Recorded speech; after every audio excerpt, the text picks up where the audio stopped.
the town where the jazz is swinging high. It's the New Orleans Outsider with Chris Goff, my oh my.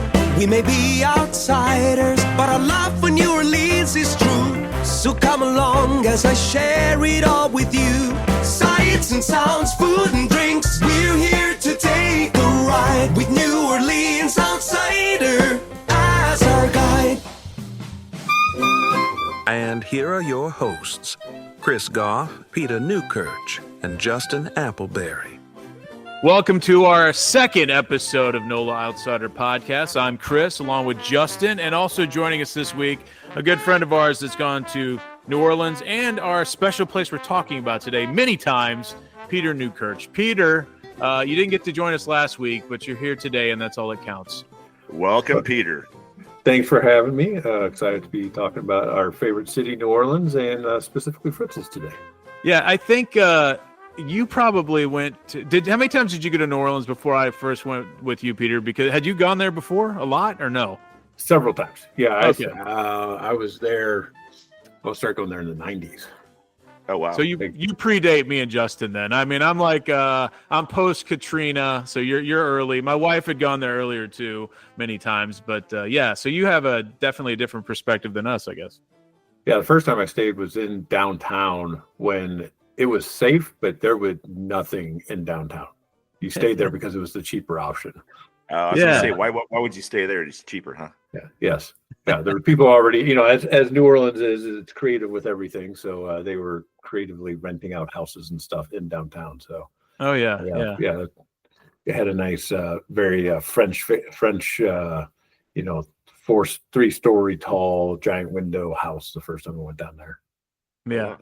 Yeah, it's cool. It's different eras, different perspectives down there, because you talk to some people who have been there, 20, 30 years ago, and how much it's changed, and just the quarter itself, but also, the central business district and all the rest of it. It's always interesting to get different perspectives. But we're going to start, this is our first show where we're doing a specific place that we want to review / talk about. And I thought it was fitting that we all talk about one of our favorite places. As Justin called it last week, it's sort of our home base when we go down there, and that is the correct title is Fritzel's European Jazz Club. We all just call it Fritzel's or Errol's Place, whichever one we want to call it.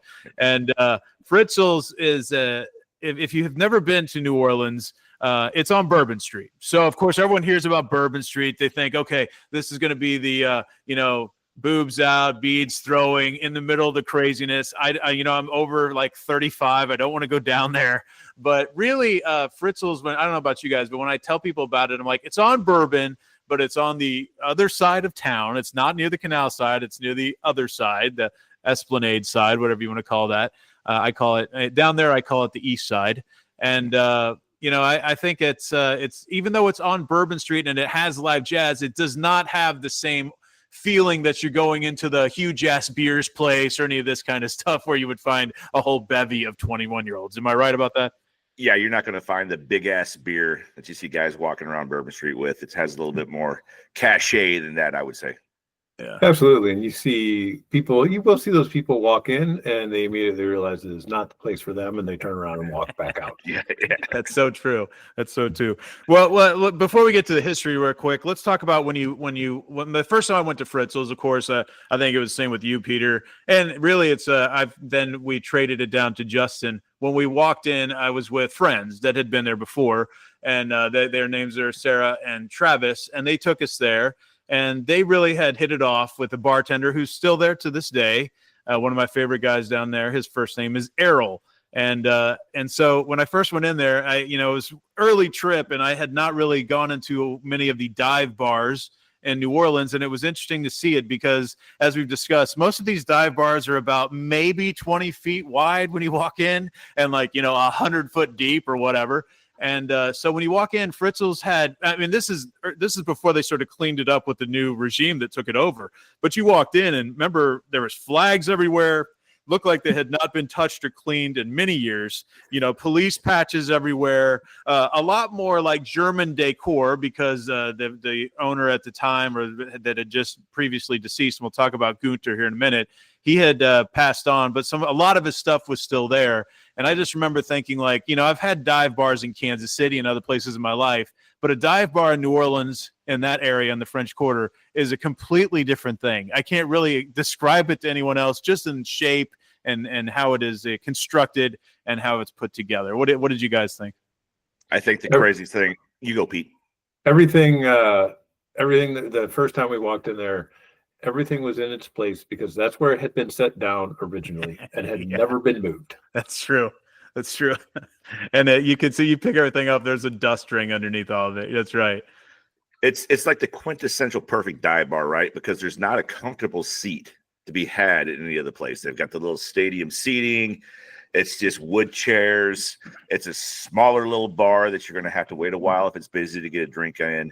There's not a lot of room. Maybe they hold 60, 70 people. But it's just that music and that charm and everything on the wall that really, really what makes it attractive and unique to any place else in Bourbon Street, in my opinion. Yeah, so when you walk in, it's a good point. Every seat is like, they have wooden benches everywhere. There's sort of like a faux like fireplace on the left side when you walk in. And then on the right is your bar, and you have the benches there, and there might be, I don't know what, maybe six stools there, and benches on the left. You walk in there, and you're maybe like 20 feet in, and that's the end of the bar. And then you go into sort of the second level, which is the bench seating sort of facing the stage. There's bench seating on the right up there, sort of like a small congregation church, like pew setting somewhat. And then, as we've discussed last week, Peter, when Jess and I were talking about it, the stage, much like the stages you see in Nashville, the stage is basically, we called it a tabletop. It's like a 4x6 carpet, and somehow they fit like a 5-piece band up there. Yes, they will. We've seen more people than 5 on there, and you reach out, you will touch the people playing on the stage. Yeah. From any of the first seats, you're that close. And they also have a bar. Some of those places will have the back bar that they'll open later, and the Fritzel's has a single bar, and they will add one other bartender at night, because that's all they can fit back there. Yeah, not many. I mean, you'll have a couple servers, 2 bartenders, a couple guys at the front door. That's about it. Yeah, maybe a maintenance guy helping out. Yeah.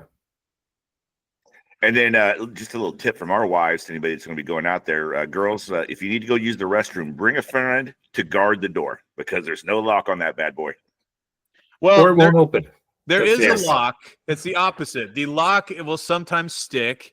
And my wife claims she still has PTSD from it. I mean, I have to hear about it all the time now. That's she has to announce to us every time that she has to go to the bathroom, because she is afraid that someone will forget that she's in there, as we're drinking and drunk in the other room. And she'll, I guess, eventually just slowly die in the bathroom by herself, and Pepper back there, the cat.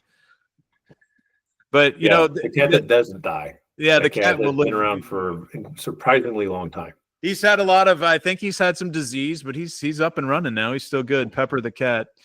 So the unique thing about Fritzel's at this point is that they call themselves the oldest operating jazz club in New Orleans, because they have been operating as a jazz club on Bourbon Street since 1969, which is, I don't know, in some ways pretty interesting that is the oldest operating jazz club and one of the meccas of jazz. I mean, I know that is 55, 56 years now, but that's sort of a unique take that they have there. And I think over the years, Peter, correct me if I'm wrong, but over the years, like, it is, when you walk in there, they've changed sort of how much jazz they have. I mean, they have different musical directors that sort of book the scheduling of the bands, of the singers, of the piano players there. But when we first started going there would be some music, there'd be some gaps, might not start early. But for the last several years, the new music director has really booked it from basically 12 noon to, 1 a.m. And it's just continuous, different. I mean, sets are usually about 4 hours. And so you get in like 2, 3, 4 bands in there, depending on how long they got. And it has really just become one of the few places that is consistently paying jazz music there. I agree. And they also are giving all those musicians in town the chance to play, which I think they enjoy. I've never met a musician there who wasn't happy to be there playing. They don't seem to be just filling in their time. Well, Justin, we saw that just over the Super Bowl weekend. I mean, you'll have some people walk in there, as Kermit Ruffins did, because they all Yeah. know each other down there. And you'll see these dudes, and I've seen it at other bars too. Mahogany Jazz Hall was like this too. But people will just drop in. They just happen to have their trombone or trumpet with them, and they will sit in and play with who's ever up there. You know, Richard Scott, I mean, when Peter and I go there, Richard Scott will like basically have his jazz camp across the street, and he will allow people to just come in and play during his set, which is smart, we've discussed, because he gets paid while other people play. Yeah, you never know who you're going to see in there. That's a great point. Like Kermit was in there when we were there at the Super Bowl. Anybody could pop in, young kids, guys from out of town. So I think that one time we saw that jazz band came all the way from Canada. When was that, yeah. Chris? Well, during the French Quarter Fest. Remember French Quarter Fest? That's what it was, yeah. A bunch of international bands come in there, and they do that, I think, all through the year. I mean, like they're not the best at updating their social media stuff, I will say.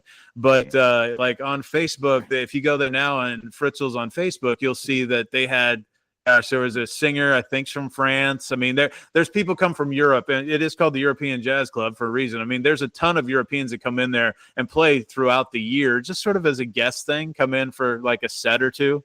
I mean, Peter, you've been there for a bunch of different things. I mean, like I said, during our trips in the summer, there's a hotel across the street that is just obviously just catty corner from Fritzel's, and they have a jazz camp there. And jazz camp there is from anyone from, ages, like, I don't know, 15, I guess, to 100. I mean, Peter, we always love watching. Oh, yeah.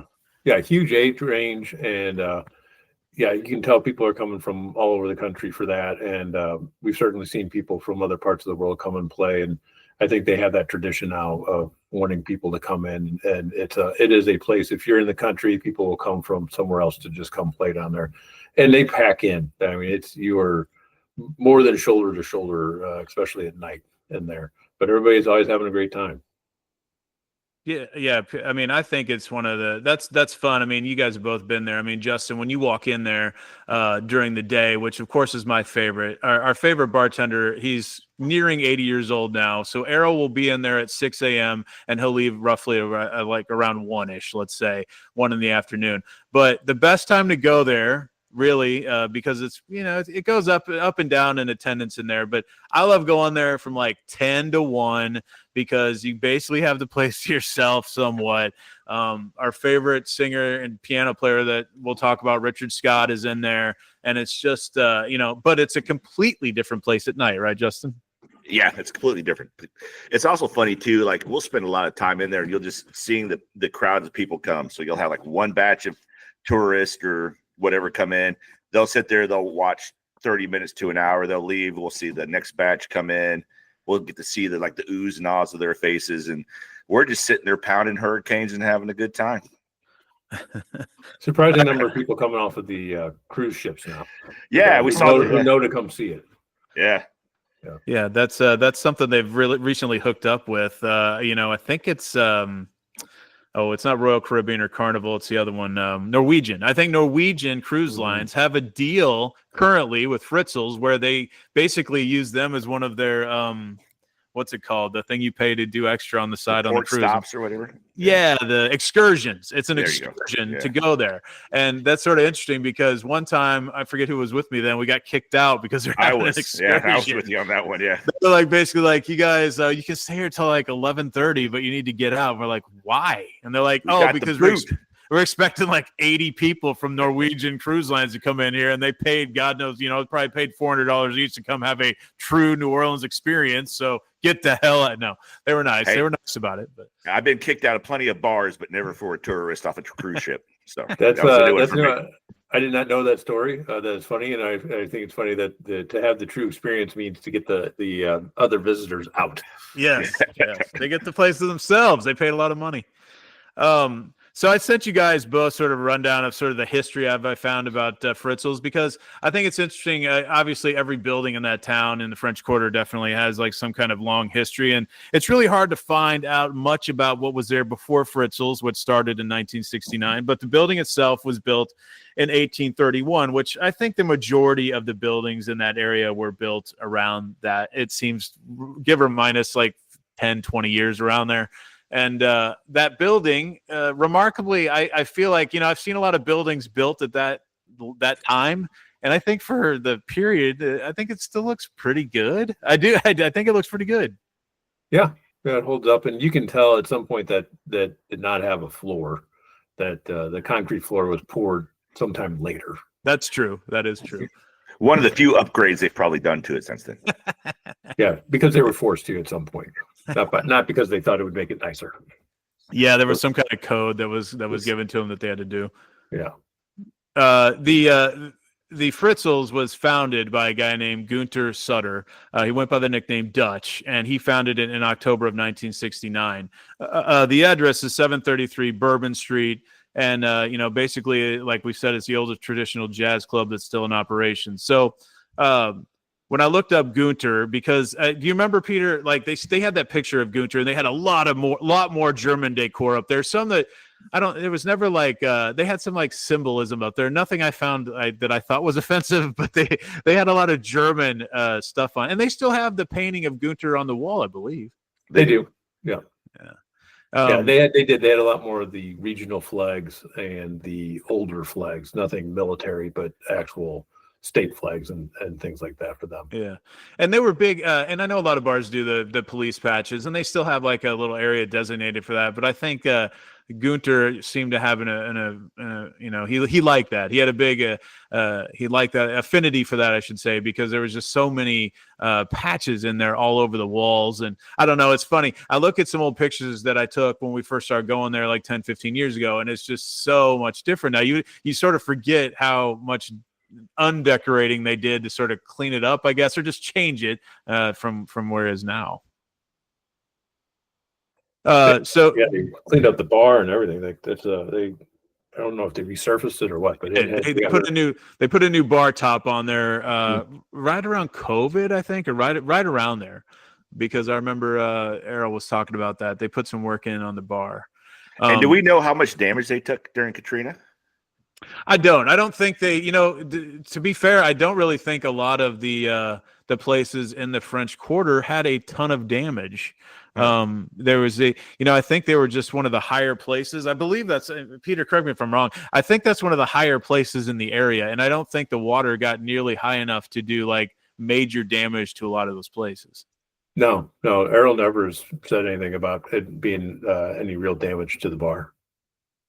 So I don't know if it got flooded. The courtyard and stuff may have flooded just from the rain, but as far as the like reach of the dams and stuff, he never said anything about that. Yeah, I think I've talked to him about it, and he said it never got that far. And I know Johnny White's was the one that was known for being open through all of it, which they've now changed hands a couple times. But I believe they said it just because of where they're situated. The levee breaking it never got to like 3 foot high water in there ever. But looking into Gunter's background, I was telling you, Peter, the other day, I saw he was it says he died on May 29, 2003. He was formerly an associate of the Hyatt Corporation, Sheraton, and Fairmont Hotels. So I'm assuming he's pretty high up. He helped with WWOZ, which is their big radio station down there. And he was a founder of the Weindorf Fest, which I don't really know what that is. It was in conjunction with the French Quarter Fest. Obviously, it's some kind of German fest that he's bringing his flair to. But, he was survived by his wife, his son, and other family members. He died at the age of 73. And I think when I first started going there, it had not fully transitioned into the ownership that is now owns it, which is a Greek family. I think they bought it roughly 12, 13 years ago. So, I think they sort of kept it much like a lot of things there in the French Quarter. I think if it ever does change hands and if the family does sell it somehow and it just doesn't get, passed down to lineage of the family, most people try to keep it relatively the same. And I think they pretty much did that. They added some flair, but it's pretty much the same. Well, it's unique down there now for what it is, because everything, as you go further down the street, everything is pretty similar. They're just hawking which giant plastic glass you want to buy of some icy beverage. There's not much variation out past that. I think there's a cowboy bar and that's about it. And Peter, when was the first time you went there? Peter, when was the first time you were there? Yeah, I didn't know about it until Travis and Sarah told us about it. So it would have been that same time that Chris went. Yeah, and I know, Justin, from your perspective, like, of course, I'd come back all the time and tell you how great Fritzel's was and how I love New Orleans in general, but we always started at Fritzel's, and you heard all about our friend Errol and all this. And, like, so when I took you there, was it what I had described, or what was it like when you first went? Yeah, I thought it was exactly like you described. And Errol, as you described him, was like in my mind's eye, that's exactly what he looked like. And the hurricane was as strong as you said it was. Yeah. My poor 5 foot tall wife was pretty much wiped out after one. So My wife, she's done some damage to herself with those hurricanes. Oh my gosh. Like, I mean, let's talk about that. Okay. So the drinks at Fritzel's are, as far as I guess, as far as a menu of drinks that we've all gone to all these different places down there, Fritzel's is not on the high end of that. Okay, let's get that out of the way. That, I mean, and that's not clearly established. That's not a shot, okay? Because there's plenty of other food drink places you can go to and get whatever you want, some kind of crazy cocktail that at some uppity place. Totally, you can't go to the Carousel bar. There's plenty over there, but you'll never get a seat at the Carousel. No, but I did read on one of our favorite Facebook groups that that if you offer their tips to get a place at the Carousel bar is to offer to pay their bill, so they will leave and you will get their seat. I'm like, is that the New Orleans foodies?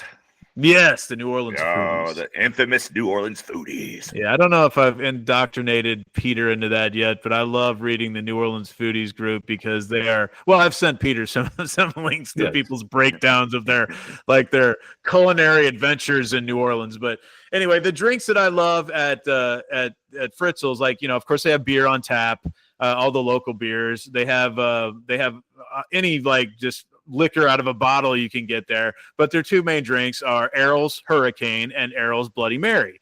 Errol is he will be 80 years old in 2025. He's been there for, I believe, roughly 20 years, 15 to 20 years at Fritzel's, and he's a fascinating man. He has done it all, Peter. He's been around the world. He's been around the world. He has been a professor. This guy, he's from Alaska. He's got a background of I don't know what percent. I think he's 100% Eskimo, I think. And he is I think he is. I've never been to his house, but he's told me he has many leather-bound books. I think he has a huge archive of books, and he has been on Bourbon Street for a long time. Now, we joke around that, hey, maybe Errol's just like making up a false narrative about himself because he's on Bourbon Street. But the more I've gotten to know Errol, the more I believe everything he says. Oh, yeah. I've had fascinating conversations with him about the adventures he's had through the world of studying archaeological and historical sites. And I mean, the amount of information that he can rattle off is amazing. And this is a guy who was born in Barrow, Alaska, but grew up in Edinburgh, Scotland. Yeah. And he basically has no ties to any of his family. He has some land that he bought, and I really don't understand the full story, in Jacksonville, Arkansas. And he lives in the French Quarter. And he does not drive, so he has a driver. And he is one of the most generous, nicest guys I've ever met. Because if you are standing there, I don't know if you've ever seen this. I know Peter has, Justin. But Justin, when he's sitting at the window staring out onto Bourbon Street, no less than, I don't know, 3 to 5 homeless guys will walk up there and stand there and wait for him to give them money, because he does that, or gives them money or food like every day. I mean, he's just that guy. Yeah, I witnessed that the first time when we were there for the Super Bowl. Yeah, it happens daily. So very generous. But Peter, I do want to ask you, you are a connoisseur of food and drink, and I know that you have said verbatim that the only Bloody Mary you will drink is Errol's at Fritzel's. And why is that? Yeah, I've never been big on it, but what he does to spice, he has his own secret mix that's a base mix that's not the tomato part. And he's got a whole that he doesn't share with anybody. I know it has a lot of pepper in it. So it's not overly spicy. It's just incredibly flavorful. And you don't care that it's got vodka in it. That's not it has plenty. in it, but that is not what you're going after with that. And then he, of course, puts in all the requisite pickled vegetables to go along with it. That is the first place that I ever tried absinthe. I was going to say that is the first place I have as well. I think it was with you, Peter, last time we were there together. Yeah. Yeah. And Errol, of course, made it, and he goes through the whole process of the slow drip and over with the sugar cube and everything. And it was the right place to do it also. Yeah. Yeah, I mean, we all love Errol, so it's like cool to have him pull out the big vase with the fairies on it that he drips water on. If you have not ever experienced having absinthe, I've done it once or twice. I think I've done it my first time with Peter as well. Peter is a veteran of it. I've only done it once or twice total. But of course, if you looked up the history of absinthe, Peter, correct me if I'm wrong, it was banned because it was a hallucinogen at some point. It's come back, and you can get it many places in the French Quarter, but we enjoyed doing it there. Yes, yeah, you can go over to the Pirate Bar, which claims to be the oldest continuous bars, and it somehow Fritzel dwarfs the size of the Pirate Bar, but you can't get in there. I mean, it's half of a room, right? So you just kind of get your drink and stand outside. So you get the ambiance with when Errol makes it. Sure. Well, he puts such a show together with it too. It's like a drink in a movie. With And he'll tell you the entire history of it because he knows. Yeah. The pageantry of the absinthe is all about the experience. It is. It really is. I mean, it's got the black licorice taste, and we all here like Sazeracs made with absinthe as well. But just to have a straight absinthe in a glass is fun to do. And if you're a spirits drinker at all, I suggest you do that when you're in New Orleans in the French Quarter. So to our dear dedicated listeners, we highly suggest that if you ever go to Fritzel's, you try that. You got to have that experience. Yeah, definitely. Now, I've never had one of the hurricanes because you've never had a hurricane? No. Are you serious? What is your problem, man? Because he makes great Sazerac, and I mean, I'm not mixing absinthe and hurricanes. No, that is smart. That might kill you. That is smart. Yeah, I guess when you're there, you'll have like straight bourbon, maybe, or some kind of Irish whiskey or something, maybe Scotch. I mean, you're much more of that, I guess. I'm only about 2 in when you come in, so maybe I forget about that. But literally, the only place I will ever have a hurricane is at Fritzel's. If I'm with Wyatt, then I'll have one of his Pat O'Brien's. Pat O'Brien's, that garbage. Look, and he's got to buy it. He's got to buy it. If you, well, that's good. He should deserve it. We have a friend named Jeremy Wyatt. He loves the Pat O'Brien's Hurricanes, which is look, Pat O'Brien's is an iconic place down there, so I don't want to just take a huge dump on it, but I think it's theirs is like sort of more Kool-Aid-y, and I'm not saying you can't get screwed up on those because you can, but I feel like the hurricanes that I make at home are now based on the hurricanes I get from Errol, and of course you guys know that is my pretty much the only drink I will have down there, and I will just have 2 or 3 of those, and I'm good for the day. And you get your bang for the buck there.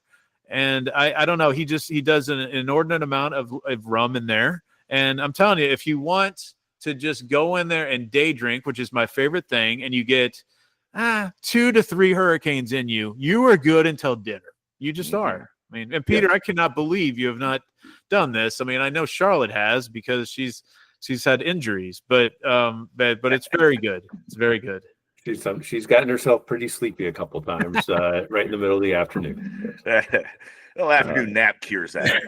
Yes. Now I'll put up two absinthe through 2 hurricanes anytime as far as how you're going to spend your afternoon. Yeah, the hurricane has not ever been banned for making you so messed up that they feel like it's a hallucinogen. So, maybe you got me there. Fair point.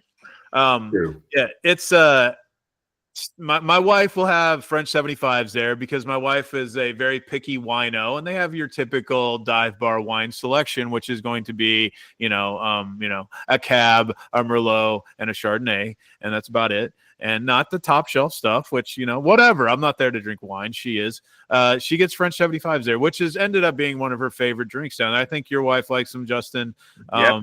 It's sort of been become a staple of the girls when we're there now. Yeah, that's her drink too there. And Errol makes all the classic New Orleans cocktails, not just the Sazerac and the Absinthe and the Hurricane, but he also does a great Vieux Carré and just anything that you want. Very solid cocktails always during the day. Let me tell you something. If you are a bartender for 15 to 20 years in the French Quarter, you're going to be good because you are battle tested every weekend there, if not every day. And it is, I am sure that those bartenders, especially at night, I mean, wouldn't you like to be 22 and be a bartender there? I mean, you were just raking in the dough. I mean, what a job. Well, that's why the poor man could barely walk. I mean, yeah. All those years behind that bar on Bourbon Street, good Lord. Oh my gosh. Yeah.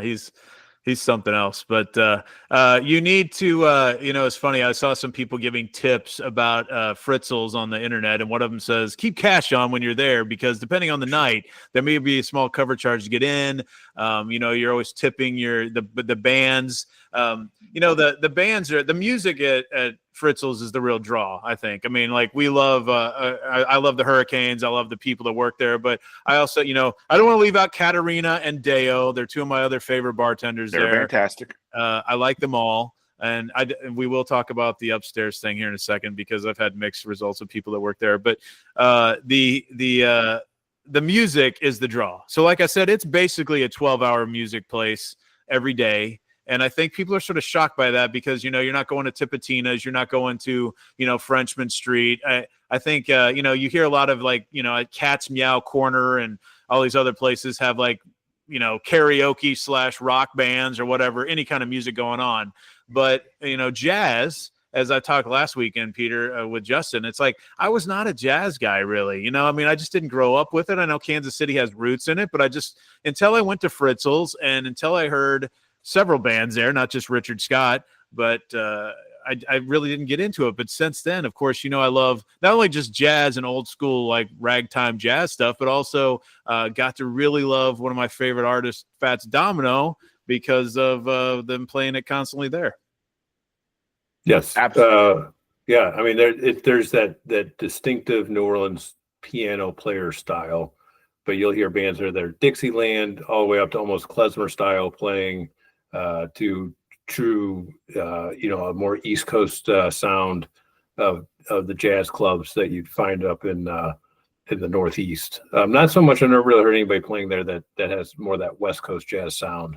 But yeah, it's great. And the old Kansas City style, the Bird. If you come here and you go to Green Lady Lounge, you would hear a lot of the similar bands. Right. And to circle back to your point there, Chris, I like the music. Like if you're not a jazz lover, as like I was John Coltrane, Bertha Cool, type of jazz fan. But when you walk in there, if it doesn't make you a jazz lover, you just don't have any soul.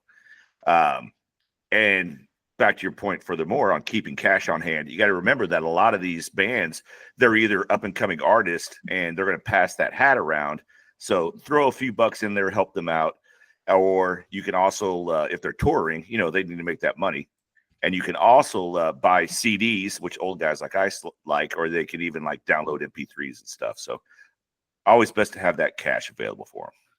Yeah, I mean, and we'll get to the albums. I mean, through the years, Fritzel's. I mean, I was doing some research. Through the years, they've had, I don't know, upwards of at least 8 to 10 different releases. Whether they were just sort of made at a small studio down there, or just put out a little bit bigger. You can find many of them you can find a handful of them, the ones made in the early 2010s or whatever on eBay or even Amazon, stuff like that.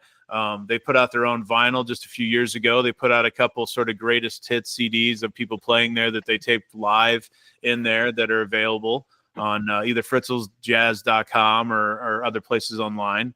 But the guy I wanted to talk about, and we're going to do a whole show on this guy because he's my all-time favorite guy down there, is a guy that plays there 5 days a week. He's basically their in-house solo pianist is Richard Piano Scott, who is a fascinating guy just to see with your eyes, not even to know anything about him. You walk in, and he is a very unassuming white guy, glasses, always dressed up nice, sometimes has a hat on, looks the part of a guy playing a piano in New Orleans at any generation. And the first time I heard him, I don't really necessarily know if our friends Travis and Sarah knew about him much, Peter. I don't really remember the very first time I discovered him necessarily, but I just remember when I went in there and we saw him, and his piano playing was just off the charts. And I mean, I book bands in my venue in my job, my venue that I work at and own here in Kansas City all the time. I've never seen anyone play the piano like this guy. And I know there's a lot of talented musicians, but then when he started to talk and he had the gravelly Louis Armstrong voice coming out of this dude that I eventually found out came from Virginia and has lived in New Orleans for many years. I mean, it was just I think just the whole package just like took me and Stacy sort of like, this is amazing. And what was your first impression, Peter? And then I'll get to you, Justin. Oh yeah, and I think the thing with it is that he is on every day, and he's not a bigger than life character. He just his level of performance is so professional that every day you can go see him every day. He's going to play a different set. He's just got that depth of knowledge of music and such a skill level and he plays for hours on end every day. And just absolutely amazing that he can entertain that way 5-6 days a week. Justin, what did you think of him? Because I know that I had talked about him so many times before you came down. I said, you'll never believe hearing this guy and seeing him. His voice doesn't match his body. I mean, I've had this guy play for my wife via Skype a couple times. And you've had, I think you had maybe one of his albums before you went down there. But what was your first impression, Justin?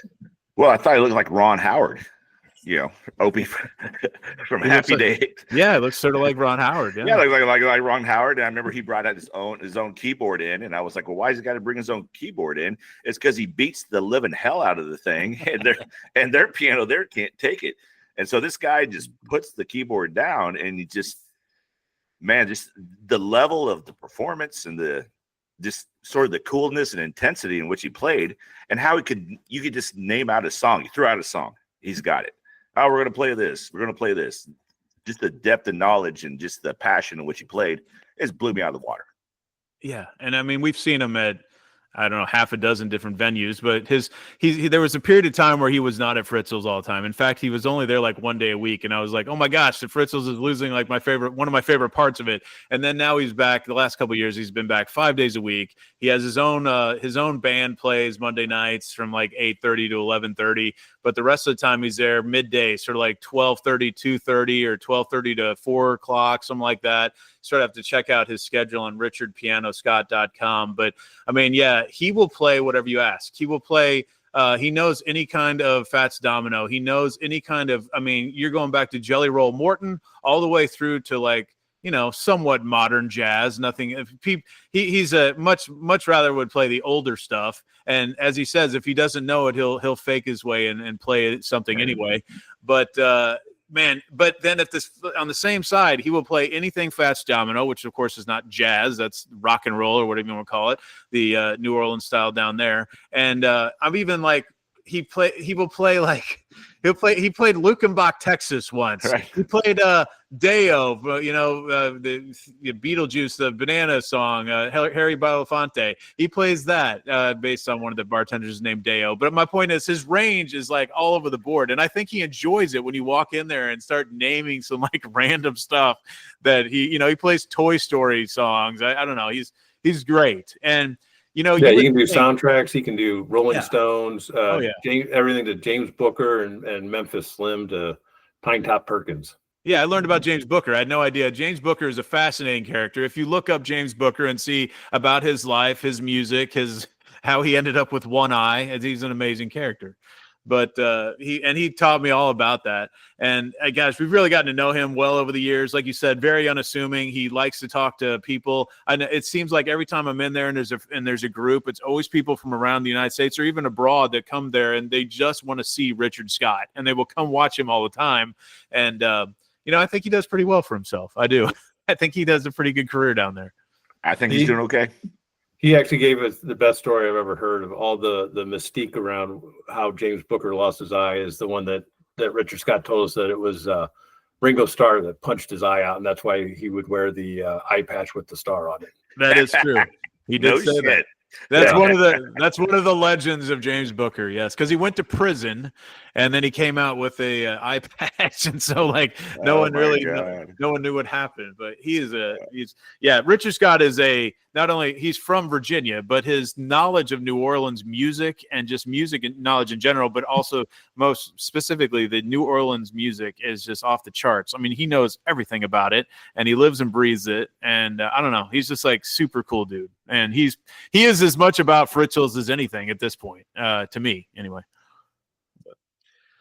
I took my kids down there with my parents and wife over the holiday, the Christmas and the New Year's type time, and of course, I wanted them to see Pepper, which is a cat that lives in the back courtyard. He's been there for eons, and it is one of these places, though. And I'm one of those stupid idiots that took their kids down there. You wonder why people take kids in Las Vegas, New Orleans. I did that, but it was only really during the day. And I wanted to take them back there, but they will not. Many bars will not allow children under 18 in the bar.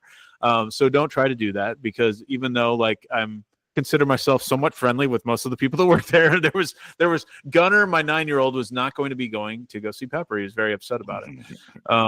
But if you do go through the back, when we first started going there, Peter, we could smoke a cigar in Fritzel's. I mean, anywhere. It didn't matter. Yeah. And I like that. I mean, I sort of feel bad because I'm not really I hate giving secondhand smoke. I know some people hate cigar smell. I get it. Totally. I understand. My friends Peter and Travis got me onto cigars years ago now. And I really only smoke them when I'm down there, to be honest with you. But it was all smoking in New Orleans, and that has been sort of banned now. But in the courtyard, you can. So if you walk all the way through Fritzel's to the back, there's a nice little cute courtyard where they have some trees, some flowers, tables, chairs, the bathrooms back there, whatever. The bands usually sort of go to back there and congregate, smoke, whatever, between sets. And, so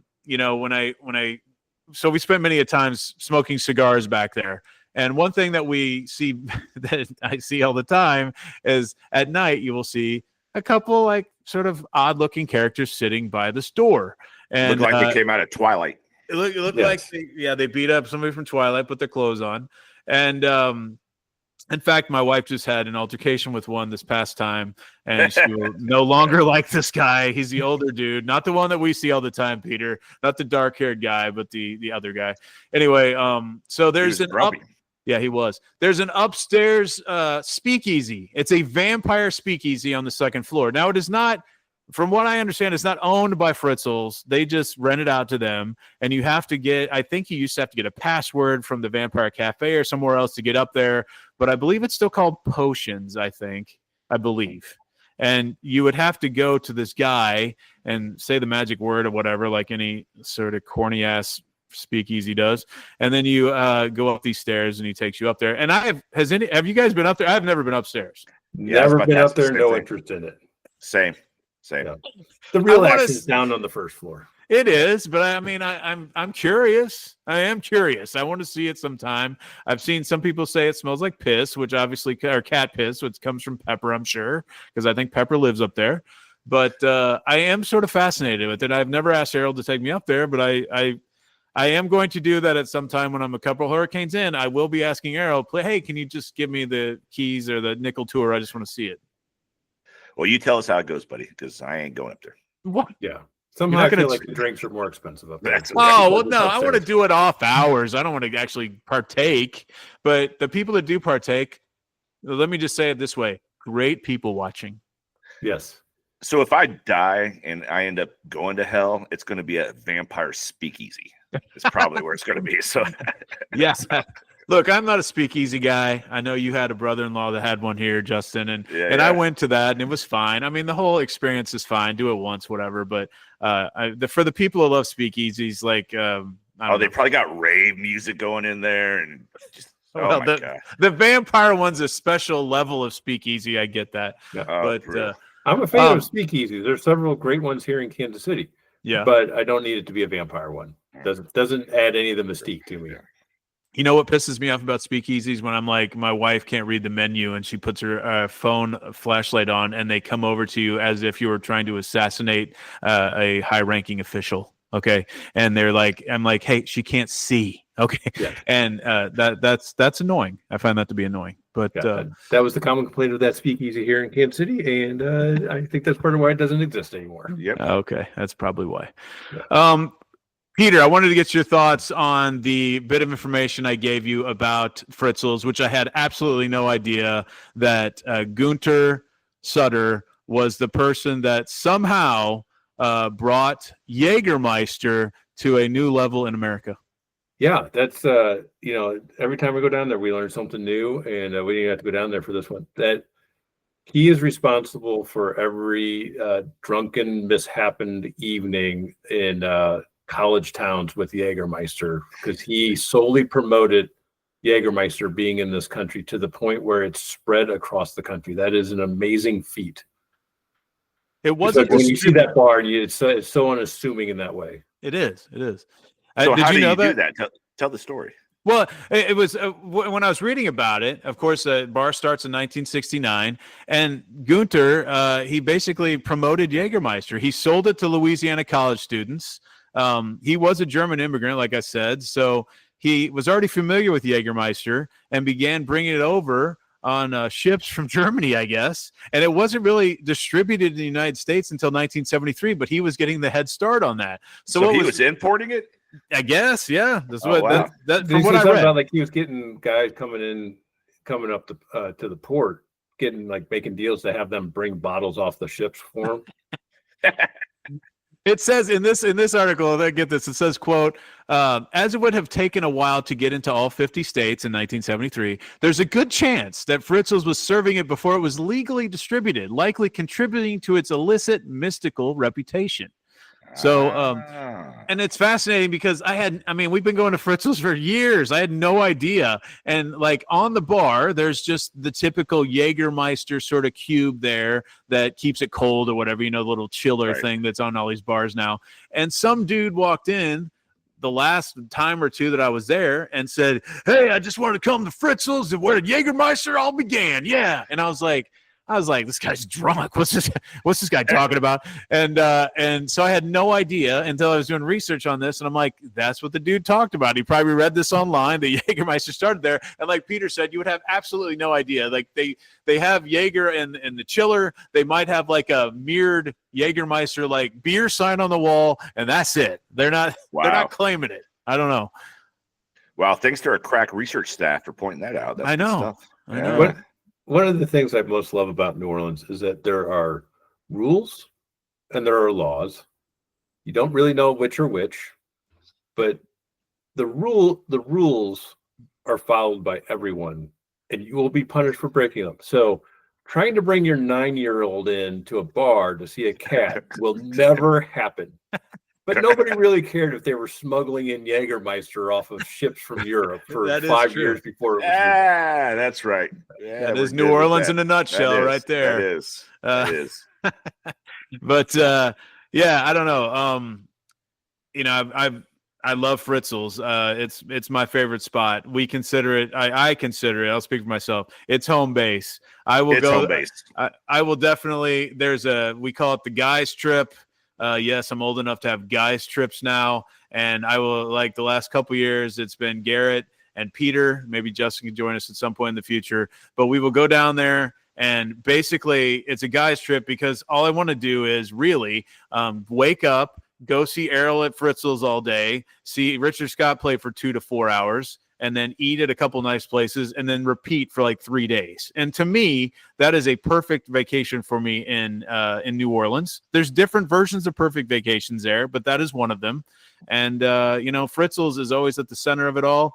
I enjoy soaking in as much of Richard Scott and Errol and, even Katarina and Deo at this point, and all the people that I know there so well, because as I've talked about, just in general, the French Quarter's like this, but Fritzel's even more so because it's like our place.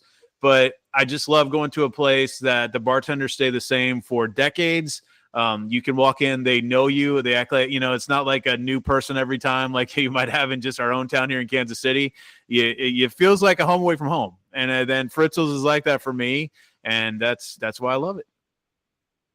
I couldn't agree more. I agree. And New Orleans is one of the few cities where they respect the professions of being a bartender or a chef or a wait staff. And you can work in one place for decades. and that's a very respectable profession. Exactly. I mean, then that's not the case in, let's say, Kansas City. Yeah, that's sort of like a stepping stone thing. You might jump around, and I'm sure there's jumping around down there too, of course. But it's more down there. It is obviously being such a tourist attraction area and being such a tourist town. When you're down there, you can make. I mean, the amount of money that I know that these 24-year-old server / bartenders make down there would make you probably decide on, hey, I could be a legitimate bartender in New Orleans for the next 50 years and make really good money. And saying you can't really say that anywhere else except maybe New York.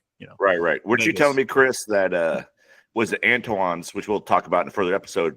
Aren't they on a waiting list from like generation to generation to get on there? Well, yeah, and Peter knows that story probably better than I do, maybe. But Antoine's, but up to COVID has sort of screwed up that whole lineage, I feel, a little bit. And I think Antoine's, there's a lot of places that are hurt by COVID, and Antoine's is maybe at the top of the list of places that I've personally gone to. But Antoine's at that point, I mean, we had servers there who had been fifth generation servers, and it's like, wow. I mean, how many times you like being from Kansas City? That's not, and Peter's been in the culinary world, he's worked in it, but like being in Kansas City, that is not something that I hear about. Like I don't, people might do something in some other fields, but the wait staff or the serving staff, Peter, is not one of them. No, that's unique to New Orleans beyond any other place I've ever been.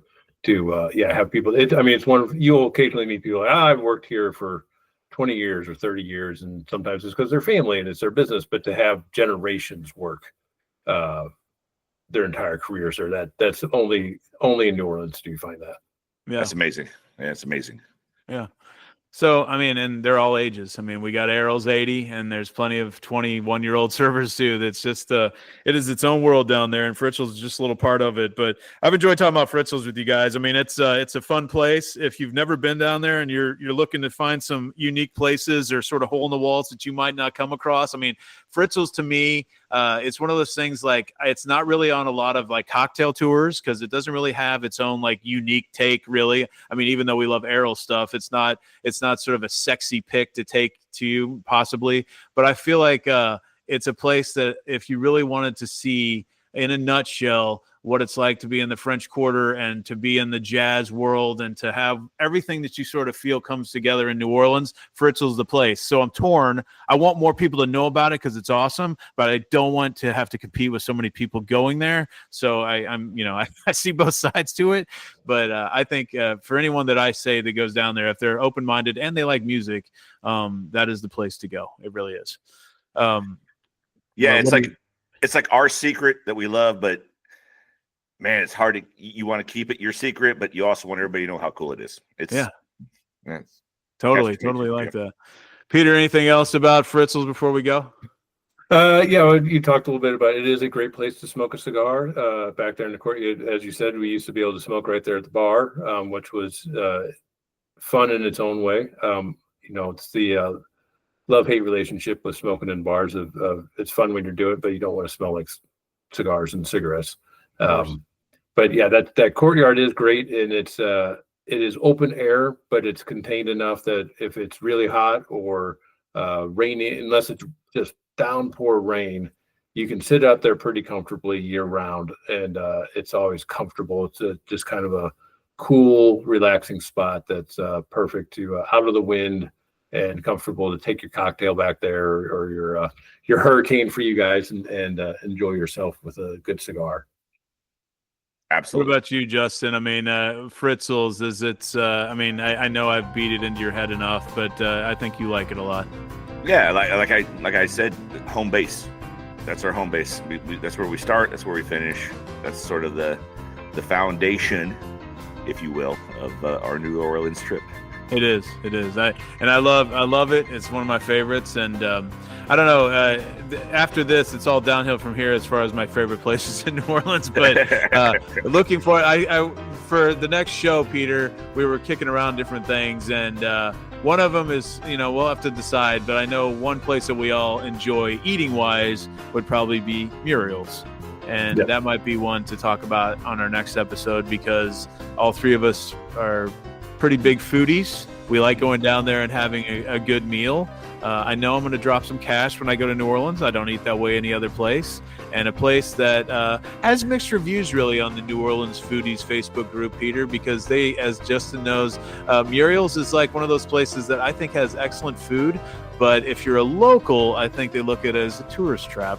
I don't really feel it that way, but I guess anything in that area would be considered that if you live there all time. So I think it has that mystique because it is on the corner of Jackson Square, which you don't get any more touristy than Jackson Square. You're right.